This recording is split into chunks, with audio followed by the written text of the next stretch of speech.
is in university on campuses. There's a lot of discussions. Is when there's disciples there talking on the campus. There's groups a lot of Christian groups on campus.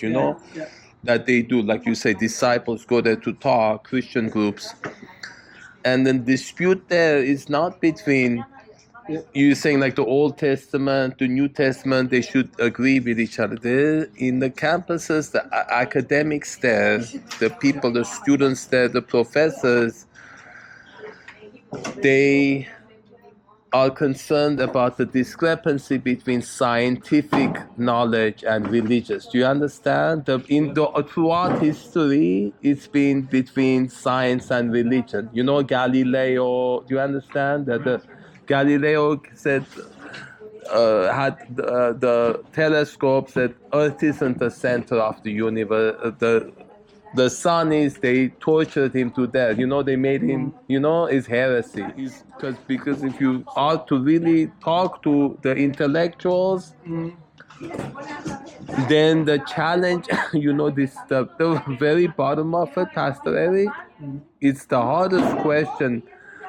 The scientists ask that the Christians cannot answer, that I want to work with you to find that answer. Because you know what it is? The scientists will ask, you say God created us, God created the world, but who created God? That one question is the hardest for Christians to answer. It's the most challenging. That's the one we need to answer. Do you understand? I grew up on Carl Sagan Cosmos. When I was 12, my mom told me, you make YouTube channel because you're trying to be Carl Sagan. Now it's Neil deGrasse Tyson is the new scientist for the kids is doing Cosmos.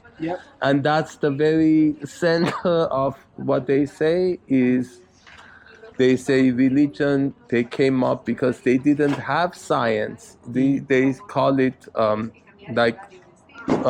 superstition, or it's because they say science is pure. Science has method. You have a hypothesis. You test it to see if it's true or not. You don't just, they say they didn't have science, so they came up with these stories to explain why we have the world, the things we can't explain. We have science to explain. That's what they say. And so that's how, but I'm of both worlds. I am Christian, I believe in Jesus, I am also scientist. But there needs to be there can be bridge, and I want to work on that bridge. I'm a bridge maker. Do you understand? Okay, so I need to do research, and then so at the core of it, that's the question that needs to be answered. Because if you're gonna explain how it was created, the scientists say it was Big Bang, but even Big Bang, they don't know what happened before. They don't know. They just that's all we know. There was Big Bang, then the universe is good. Well, the Christians, they say God created. In the Bible, in the beginning was God. Who created God? They don't know. You see? So that's one, neither one knows. Nobody knows. But, and then there's something, it's unknowable, because beyond our knowing. That's the answer I come. We cannot know. They say, the most basic thing, look, there's something instead of nothing. Right now, there's this. It could be nothing out of this. And they say, well, why? I said, well, why not? That's the most basic thing.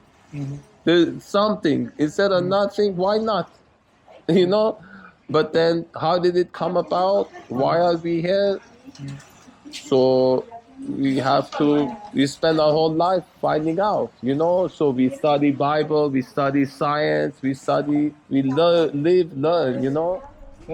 Communism, Karl Marx, there's thesis, antithesis, synthesis. That I opened. Okay, I go. It says, but there needs to be synthesis between the two, not conflict, and then we can come up with an answer that satisfies everyone. That's what I want to do. So it's holistic. It's not just us against them. It's we unify together. You say Trinity is one. The whole world needs to be one. Do you understand? And I think we can do it. We shouldn't argue with each other. We should all have one world, all of us, one brothers and sisters, the whole world. Right. Not Christian, Jewish, scientists, different. We can all find some way agree with each other.